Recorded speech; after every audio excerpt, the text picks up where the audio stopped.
In this video, we'll walk through the complete guide to reports and exports in CitedSpy, showing you how to generate, download, and share your performance reports.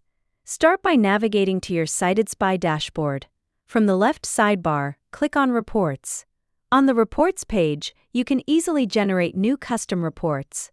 First, select your preferred report template depending on the format and details you need. Next, choose the period to define the exact date range for your data. Once you've made your selections, click Generate Report. Scrolling down the page, you'll find the Generated Reports section, where all of your available and processed reports are listed. To access and review any report, click Download to save the file directly to your device and view the full data. You can also share your reports with teammates or clients.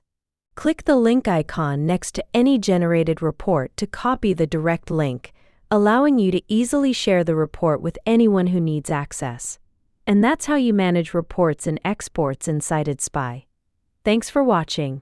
If you found this tutorial helpful, subscribe to the channel for more product guides and tutorials.